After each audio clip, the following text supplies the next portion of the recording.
The next bill on the agenda, House File 2768 by Representative Lilly. That's the labor agreements and compensation plan to be ratified. This will be a division report. So Representative Nelson, would you care to move the division report? Mr. Chair and members, I move the State Government Finance Division report for House File 2768. And just to clarify, we go back and forth. Some bills are division reports, some are not. As we've discussed in previous meetings, a bill goes out the way it came in. And so this one came in last year and would be subject to the process that we had in place last year. Other bills that we've taken up have been referred to us from the general orders at times. And so we have a slightly different process. So any discussion on the division report? Seeing none then, everybody on mute, voice vote. All those in favor signify by saying aye. Aye. Aye. Opposed? No. Motion carried. Representative Lilly, if you would care to move your bill. Hi, Mr. Chair and members. I'd like to move that House File 2768 be recommended to pass and placed on the, or recommended to be placed on the general register, rather. Sorry. Thank you. I think we should say House File 2708 as amended be recommended to pass. That's what I think I have before me here. Okay, and if there are no amendments, so Representative Lilly, if you'd care to explain the bill. Thank you, Mr. Chair and members. I think it is 2768 is my understanding, but this bill. Did I not say 2768? Mr. Chair, I think at the end you said 08, but. Okay, well, just so we're clear, yeah, it's 2768 that's before us. Got to get used to all this technology. Nope, you're doing great. Thank you, Mr. Chair and members. This bill ratifies the labor contracts and compensation plans for our state employees. Most of you are members that have been here for a while, and the newer members might need to know these contracts are negotiated between MMB and the labor groups and our state employees. These employees deliver services, all over the state, from one end to the other, from side to side, and they're probably more important now than ever with this pandemic that we're all facing. They're frontline response workers. We have nurses. We've got, we see the Commissioner Malcolm on the news, and a lot of the team that's working behind her is these employees, food safety workers, correction workers, unemployment, all the deed stuff, unemployment counselors, emergency loan counselors. In the correction facilities, these people, remember last year where we had lost a correction officer, and what they face, how soon we forget about that with this pandemic, of course. But and then all the great things at the universities that we're hearing about in the news. A lot of these employees are covered by this, and certainly, like if you were a nurse at the VA. Dealing with some of the folks right now. But anyways, these contracts cover the breadth of our team, the state workers, and these are negotiated, going back to the beginning, between the governor and a lot of these go back to the last year. I think of myself. I work for a company that we were given raises and profit sharing. Certainly, as we look into the new world, I think the employees know that in the next contract, things are going to be very different. But this is, again, these are negotiated between the governor and typically it's pretty straightforward, or should be. These are negotiated in good faith, and I don't want to say, we ratify them, and then they go into, and some of them are already in place. And so they've seen since July, this goes back to July 1st of 19. So we're in, almost to July of this year. I mean, we're not quite, but we're getting close to that. And we're almost halfway into some of these contracts. So anyways, I'm talking far longer than I normally do, but these are important workers that are helping us implement what we do as policymakers. And usually we don't get really involved. I mean, can you imagine all of us, 60 some senators and 134 of us, if we got involved in negotiating contracts, it would be quite a mess. So these are negotiated with MMB and the team. And I have on here is Mr. Hubinger with the employee relations, and he could get into the details of the bill if that's okay, Mr. Chair, or however you want to proceed. But that's kind of. Well, Representative Lilly will call for discussion, and we'll see where that leads. But if you'd like to call on him, if necessary, that would be just fine. And again, being that I misspoke, I just looked my notes. I sometimes pencil things in, and the top of the 6 I blotted out, so that's why I said 08. But just so everybody's clear, the bill that's before us and the motion by Representative Lilly is that it's House File 2768, if anybody is listening. So any discussion on the bill? Representative Vogel. Thank you, Mr. Chair. If Ms. Connolly could bring up the spreadsheet that I asked her to post last night, that would be helpful. It had some information on there that I'd like to share. Ms. Connolly, can you do that? Members, I do not have the sharing function activated, but it is online and it was included in the materials that were sent to you, so you can access that through your computers. Representative Vogel. Okay. Well, thank you, Mr. Chair. So if people are looking at it, the spreadsheet itself is the work of the, I believe, MMB that submits the information to SER for their use. And everything above line 53 and to the left of column Q is that information. What I did was, though, I wanted to look at what are the effects of this contract that we're looking at on the budget, recognizing that things have changed drastically since the contracts were negotiated, and looking at where do we go from here. And it's not a reflection on the employees, the rewarding them for what they're doing. It's, to me, the financial reality of the situation we're facing. And being a small business owner and knowing a lot of small business owners, I know the dilemma everybody is in. And life has now changed drastically since last summer and the last time that we for sure had a surplus, which was on June 30th of 19, just prior to these contracts being negotiated. So if you look at line 54 and you go across, what that does is it just simply totals the different columns. Now, as you can see on E54, it comes to $8,165,000,000. That was the last base that we worked with in the actual from the last biennium. If you go to column G on line 54, that was the projected base that we had from the bills that we passed.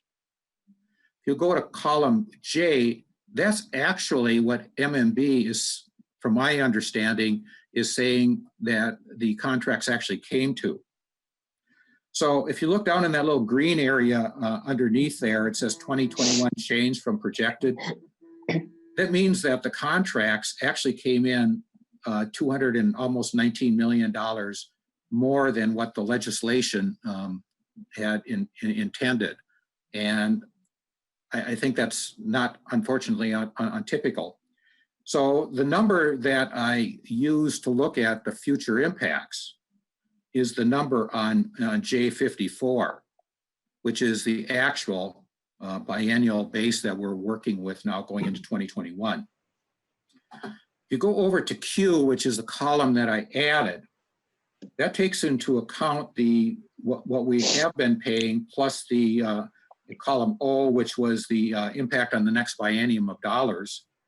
And that comes to then $9,510,000,000. And that's what I was looking at when I looked at these contracts and the financial impact that they're having on us as a state, is using that number. I put in some percentages there for reference, but the real key is down in that yellow box on line 62 and 63. Because if you look at from the last time that we know we had a surplus, which was on June 30th of last year, until the effects of these contracts would have on the next biennium, because once they're in place, the raises keep going on. It's a $1,345,000,000 increase. And that's what's concerning me, Mr. Chair and committee members, is that I don't disagree a bit with the suggestion that we have great people and they're doing great jobs and they need to be rewarded.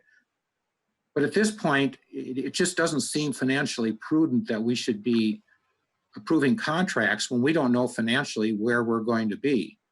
And especially to the tune of $1,300,000,000 and some odd million. So that's the reason I put this spreadsheet together, is just to bring some clarity to the real numbers we're talking about and the real issues that we're facing.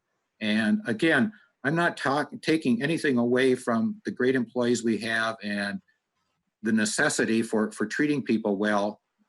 But I do think that financially it's not prudent when we are making these type of decisions, not knowing exactly where we're going and probably headed for a deficit because of the revenue shortfalls we're going to have. So I appreciate your indulgence in my time and looking at the spreadsheet, Mr. Chair. I'd be glad to answer any questions, but that's what I have to offer. Thank you. Okay, any further discussion? We've got a couple of other people that are going to be asking questions. I don't know if they're on the Vogel information or not. Representative Nelson. Thank you, Mr. Chair and members. I guess my question is for Mr. Hubinger, and it's a couple of questions I have. One is that these my understanding is that the budgets we passed last year assumed these contracts were going to be settled and that money was in the budget. And what I guess the other question I'll ask them both is if the contracts are higher than what they have budgeted for, well, how do they normally work that in the departments of the different places where they work? How do the commissioners have to deal with that? Mr. Hubinger. Yes, Mr. Hubinger. Mr. Chair and members, I'm Greg Hubinger with the Legislative Coordinating Commission and the Subcommittee on Employee Relations. Representative Nelson, as you indicate, there is no appropriation tied to this bill.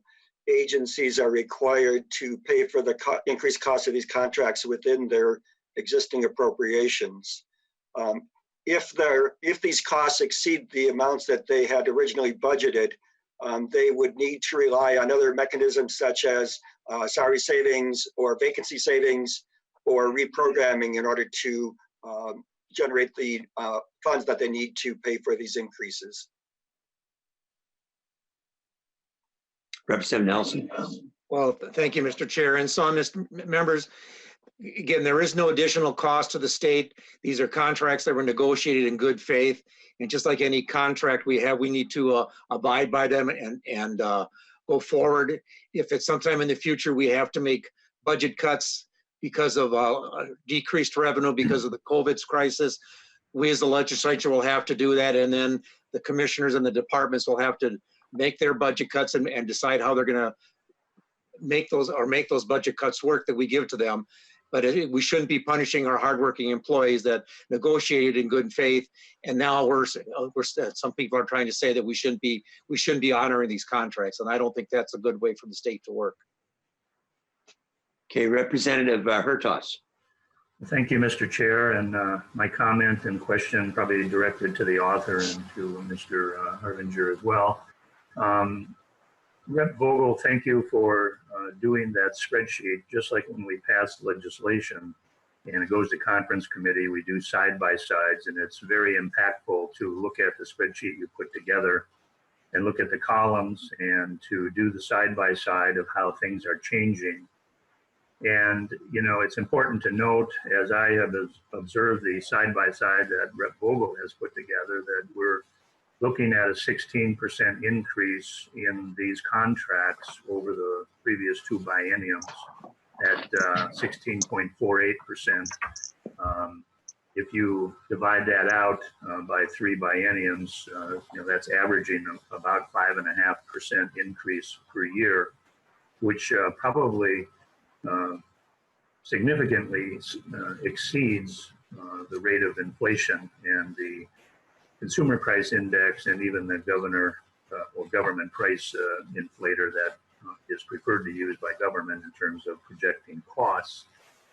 But what is of special concern to me is how the numbers in which contracts are negotiated and what the amounts were originally believed come in substantially higher, and to be unable to project costs by more than $200 million, I think is suggesting that there's quite a failure in being able to predict what the costs are going to be. And I wouldn't think it would be that difficult to know how many employees are under contract and what the salaries and wages are to accurately predict or project what these contracts are going to cost. So that's my biggest concern. I too agree that a contract is a contract and they need to be honored, but I don't think it's a good faith representation to the legislature when the estimates are so wildly wrong, and that oftentimes seems to be the case with government. And I realize it's maybe difficult. So my question to Mr. Hervinger or to the author, you know, is the overrun attributable to new hires or FTEs that are the result of legislation? How do we get a handle on hundreds of millions of dollars of overrun on labor contracts? I think your question was probably more to Mr. Hubinger at this point. Mr. Hubinger? Mr. Chair and Representative Hertaus, the biennial base calculation would have been done in April of 2019. And MMB has explained that while they have a fairly sophisticated model for projecting costs that takes into account normal turnover and retirements and that sort of thing, it cannot take into account the effect of the actual appropriations and program changes that agencies take on as a result of legislation in the 19 and the 20 session. So that leads to one set of changes in the costs of the contracts. In addition, they have assumptions about retirements and turnover, but if the actual experience is different, that will affect their projected amounts as well. Okay, and Representative Lilly, did want to comment? He mentioned both you and Mr. Hubinger. Representative Lilly. Sorry, that was me. I had to mute on. Mr. Chair and Representative Hertaus, I think Mr. Hubinger covered it well.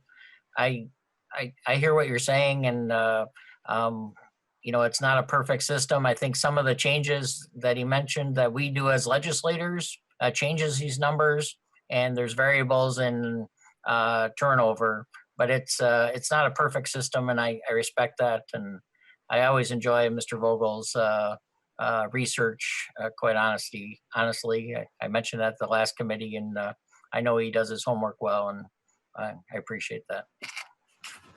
Representative Hertaus.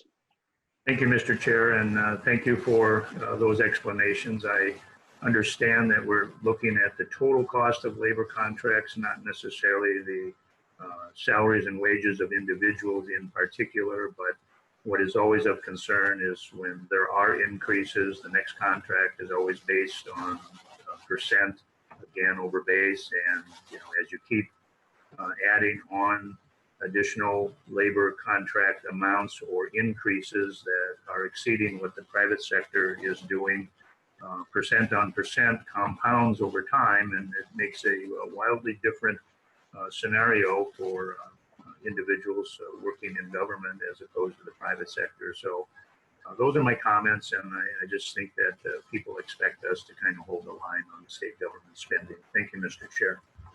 Representative Garofalo.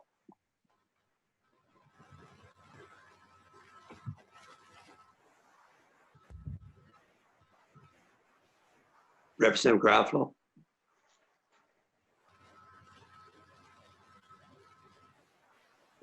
Representative Long. Thank you, Mr. Chair. Representative Lilly wanted to ask about the percentages of increase and how that compares to other states. My understanding is that these are below national averages and well in line with what other states have been doing. If you could speak to that. Representative Lilly. Thank you, Mr. Hubinger, either one. Mr. Chair and Representative Long. That's right. Our state is honestly a little bit behind in some of these, and some of it's catching up to what the market will bear. We've suffered as a state where we've had a hard time with retention in certain areas, with nursing and different areas. It's a competitive world out there, and we're finding that through this COVID, that the people that are working, might make more money at home. I mean, that's not the case here, but competition's real, and we want to keep the good staff. Turnover hurts government just like it would a private business. Anytime there's costs related to new hires and those sort of things. So Mr. Hubinger could probably hop on and get a little more specific about how we compare to other states. But one of the things that doesn't come out is that when you get the higher percentages, sometimes it's people that aren't at the top of their pay scale. So there's other steps, as there would be with any work, where you do your time, you start at the lower wage, and then you kind of graduate through different levels of pay. But if it's all right, Mr. Chair, I'd like to pass to Mr. Hubinger, if that's possible. Yeah, that's just fine. Mr. Hubinger. Mr. Chair and Representative Long, MMB in its negotiations focuses primarily on two markets, the internal markets and then state markets as the place where they need to be competitive. And so they're very much in tune with what other statewide employers or other employers in the state pay. And that's their focus for what they're using for benchmarks for their negotiating positions. Thank you, Mr. Chair. Just one more question. Representative Long. Thank you. And Representative Lilly, I think you did a good job in laying out who we're talking about. We're talking about scientists at the Minnesota Department of Health who are doing the epidemiological work right now and the infectious disease lab. We're talking about workers who are processing unemployment insurance claims and working harder than ever right now. We're talking about the folks in our state-operated facilities and prisons. And we could go on and on. These are folks who are keeping our state safe right now, who are working overtime to make sure that we're dealing with this crisis. And Representative Lilly, you mentioned that most of these contracts have been in place for 40% of their term. If we don't ratify them, then all these employees are going to see a pay cut right when they're working their absolute hardest. Is that correct? Representative Lilly. Mr. Chair and Representative Long, that is correct. Many of them are well along into the contract, almost half at midpoint. It's kind of an odd process how this works, but it's true.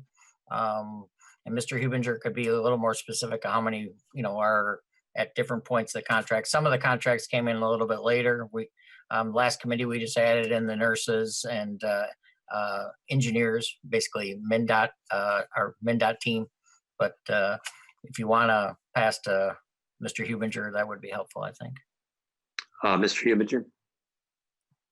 Mr. Chair and Representative Long and Lilly, as Representative Lilly indicated, most of these contracts have been implemented, and as he indicated earlier, they're effective retroactively to July 1.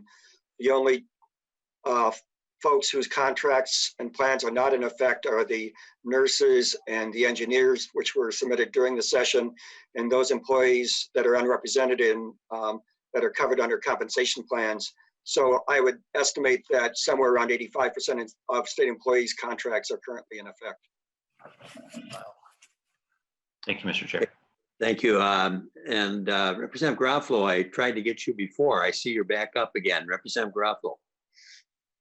Thank you, Mr. Chairman. Although after I'm done talking, perhaps you very well may wish that you did not recognize me. So I do appreciate that. Well, I tried to earlier. Maybe it would have been better then. You've So, had time to think about your thoughts more, I take it. Go ahead, Representative. Yes, thank you, Mr. Chairman. And first of all, Mr. Chairman, I just want to direct a question to my colleague and my friend, Representative Nelson. Representative Nelson used the word punishment, that somehow if we oppose these contracts or we insist that we actually pay for the stuff we're spending money on, that we're somehow punishing workers. Can Representative Nelson elaborate on this?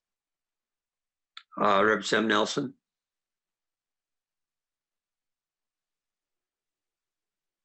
There we go. I don't remember using the word punishment, but we negotiate these contracts in good faith with our employees, and they ratified them in good. We should do the same thing and ratify them. This is what we negotiated with them, and it's also my understanding with these contracts there were savings that were negotiated for the state in these contracts, increases in healthcare costs for the employees, a greater share of the healthcare costs that they're paying. That if these contracts also go away, we end up having to. It's going to cost the state more money and could lead us to the employees suing to get back that extra money they paid, and that includes us in the legislature. We have been paying higher costs in our healthcare, higher shared costs in our healthcare since the start of the year, because of these contracts. And again, that would revert back and cost the state more money if we don't ratify them. And so, Mr. Chairman, Mr. Chairman, Representative Nelson, you did use the word punish in your comments earlier. So I just want to be clear from your opinion that the opposition to these contracts has nothing to do with penalizing or hurting people or sanctioning them for a behavior. The opposition to these contracts is that they're mathematically impossible given the current fiscal situation we're in. So Representative Nelson, you and I have known each other a long time. I don't need to elaborate on this, especially over video conference. But I would just strongly object to somehow that my opposition to this is a sanction that I'm looking to hurt workers. Mr. Chairman, if we were in person here, I would probably get an amendment drawn up for these contracts. And what I would do is I would put an amendment in there that we perhaps would give remedial math lessons to the DFL caucus. Right now, I'm looking at the Vogel spreadsheet that got shared out. This is committing an additional $715 million of state resources in the tails. It doesn't even include the current biennial. And I could ask a member of the DFL to yield to recognize this, but I'm hoping that people on the call have been paying attention to the world we live in. The state of Minnesota has an unemployment rate of over 20%. More than 1 in 5 workers are currently unemployed. The private sector is what finances the government. It's not the other way around. And so at a time when we're going to be making extraordinarily challenging and difficult fiscal decisions, where we're going to have to make incredibly challenging decisions about important functions of government that are going to have to be reduced or eliminated to fund critical functions of government, at this very same time, we have a proposal that does what? It puts more obligations onto it. It puts more obligations onto the state of Minnesota at a time when the private sector, again, which pays for government, is contracting. So, Mr. Chairman, I'm going to ask for a roll call on the final passage of this bill. if there are any questions, Representative Vogel, I want to thank you for the work that you did. I would hope that members of the DFL took a minute to look at Representative Vogel's spreadsheet that he put together. These numbers were questionable for passage even when we had a budget surplus. But now, where we're facing a situation with billions of dollars of budget deficits in this current biennium, and in the tails, we're talking about the potential for an 8-digit budget deficit. We're talking about a budget deficit that could exceed $10 billion with a B. To be putting more obligations onto the spreadsheet, it's fiscally irresponsible, it's mathematically impossible, and candidly, it's foolish. So I would ask members to vote no, but more importantly, I would ask members of the majority party to start paying attention to where the money's coming from, more importantly, where it's going. Thank you. And Representative Garofalo, on your request for a roll call on our procedures on all bills with our new process here are going to be roll call votes. So, okay, Mr. Chairman, I just wanted to make sure that for a formal roll call, if this would be reflected in the minutes. I wasn't sure if that was. Remind people, because if you notice, the previous two bills we had up were also roll calls, even though one was broad consensus, I think unanimous, if I recall. But next up is Representative Liebling. Thank you, Mr. Chair. And I don't usually get too involved in these issues about contracts because this is technical, and I leave this up to the members who are really involved in this and do a great job with it, like Representative Lilly.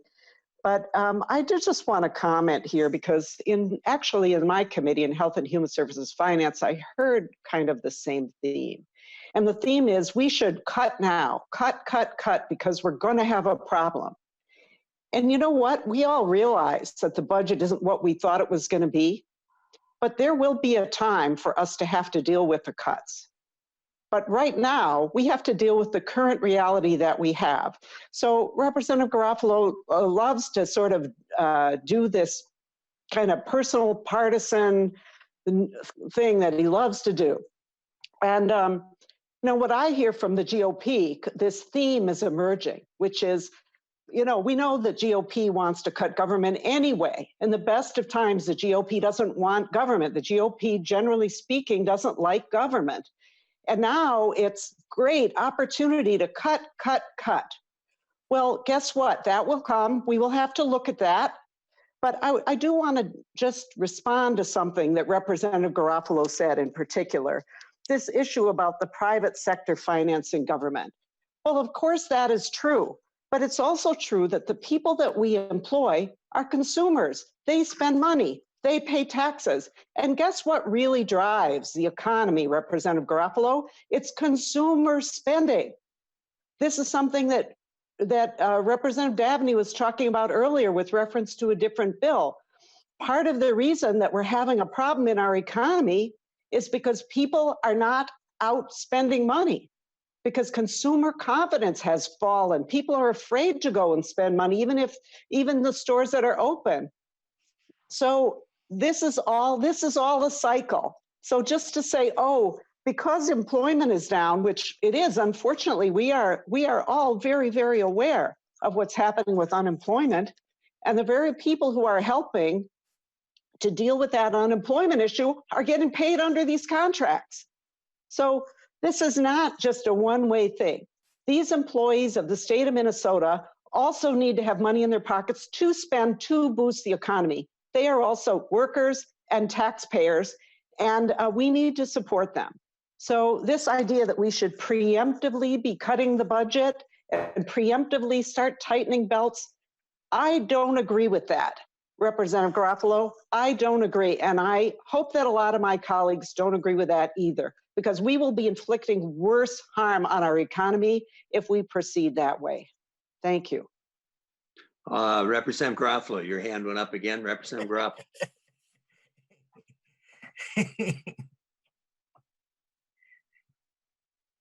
Damn mute button. Sorry. First of all, to my everything you say, Representative Garofalo, is being recorded. Yeah, sorry about that. My bad, Mr. Chairman. I'm sorry.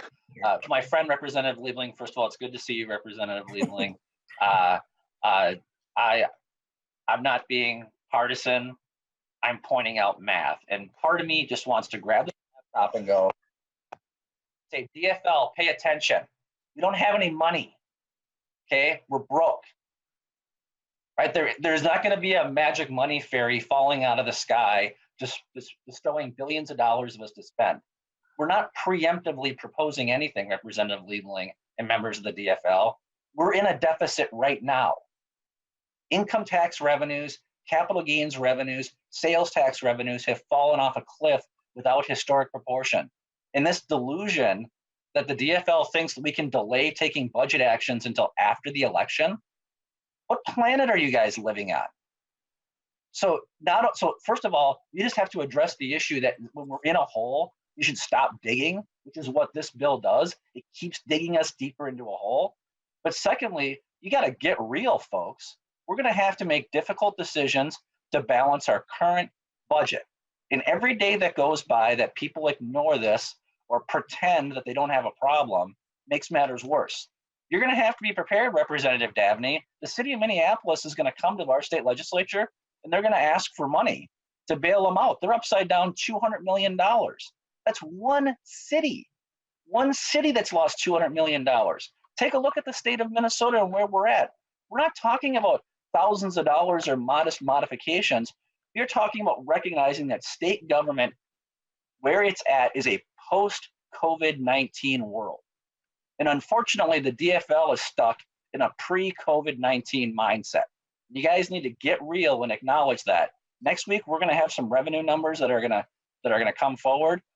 Chairman Carlson and I have the opportunity to sit in on the Council of Economic Advisors meetings.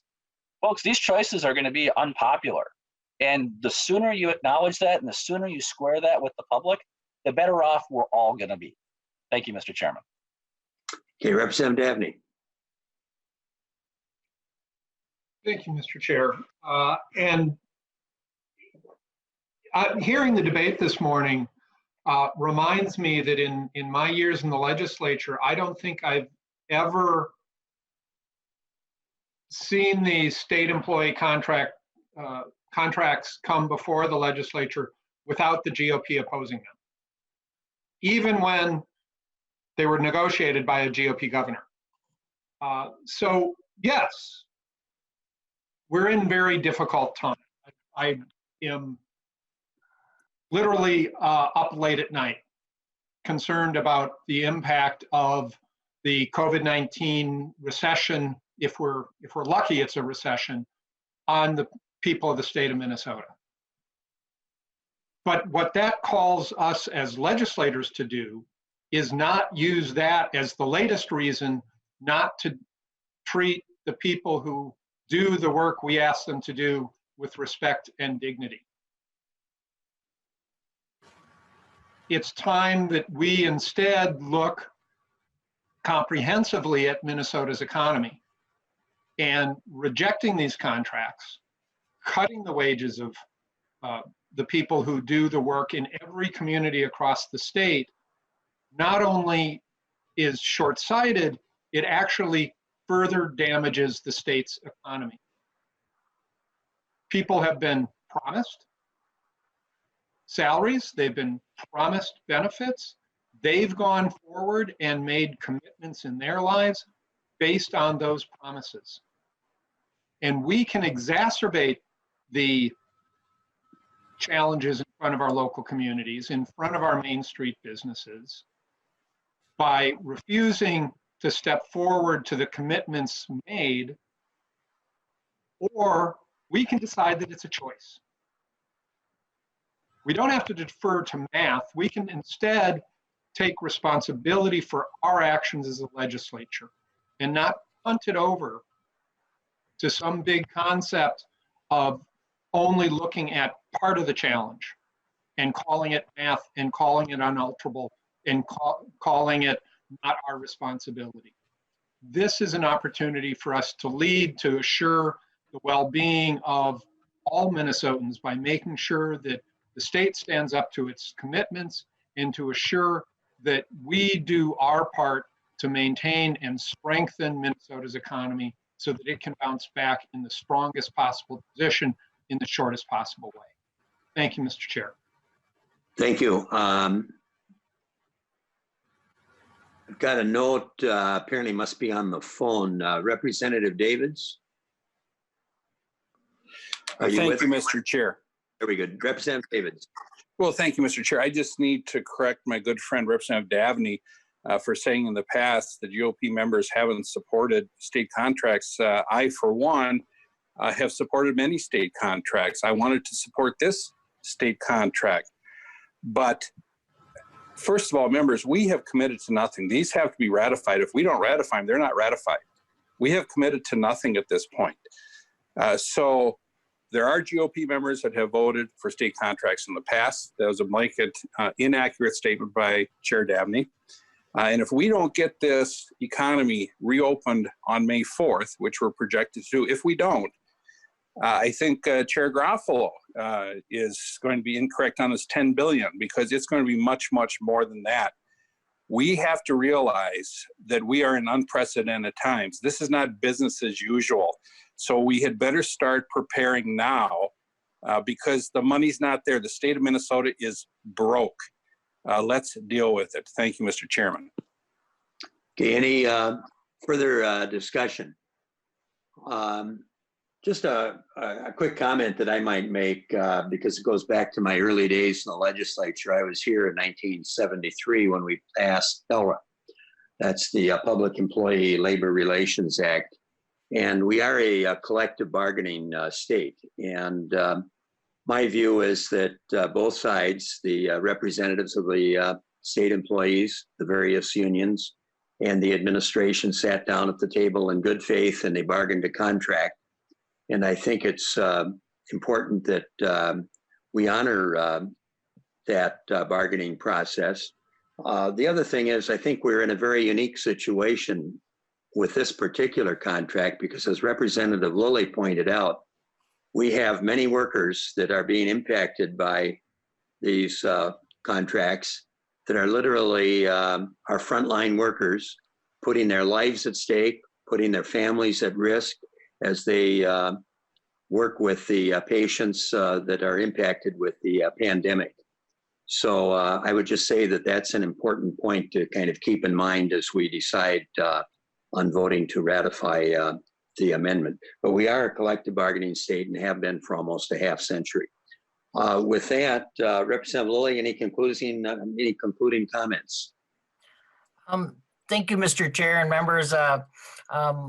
You know, I've definitely heard the discussion this morning, and you know, it's kind of fun to see some, as Melissa or Speaker Hortman calls us, litter mates. It's kind of fun to see a couple of the litter mates,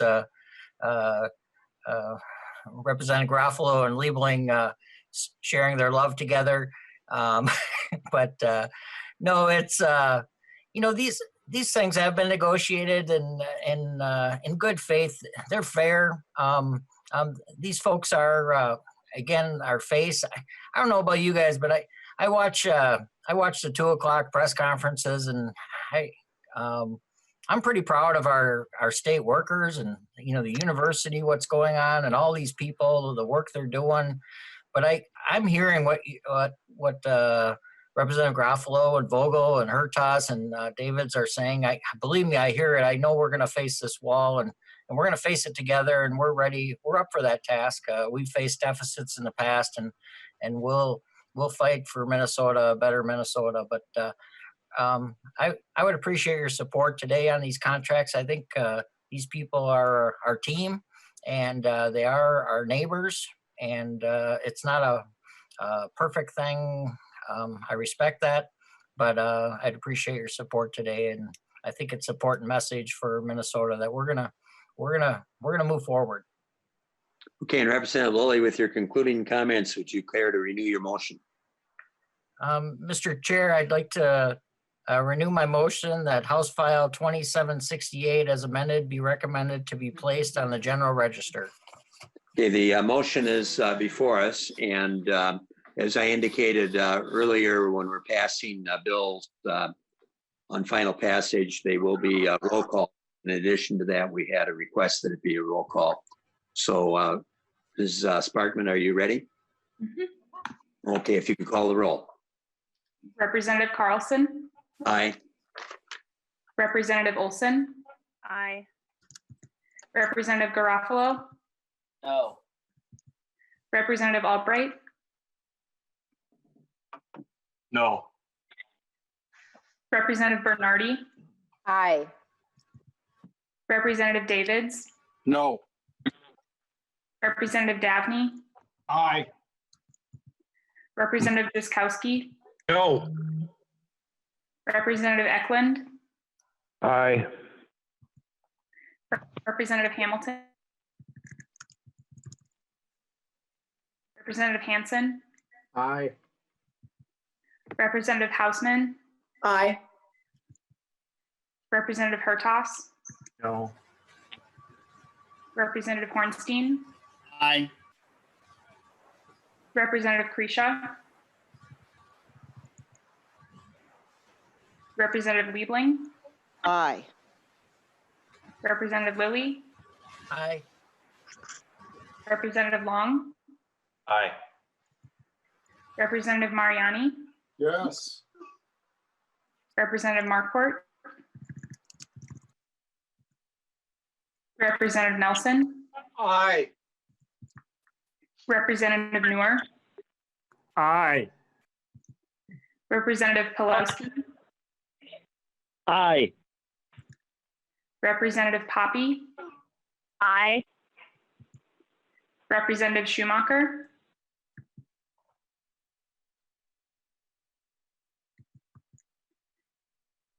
Representative Scott, No.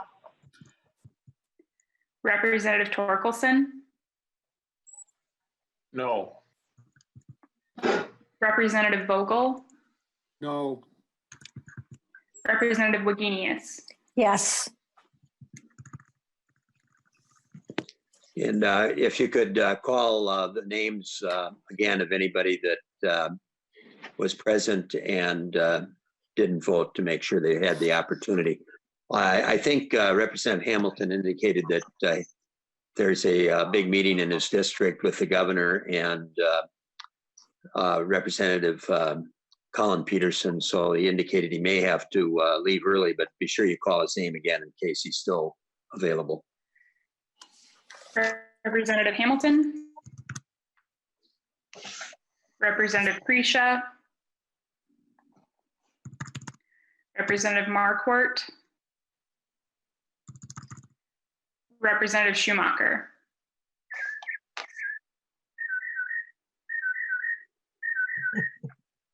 Okay, everybody's had an opportunity to vote. So if you could give us the total, Ms. Sparkman. 17 ayes, 8 nays. Okay, the motion prevails and House File 2768 as amended has passed.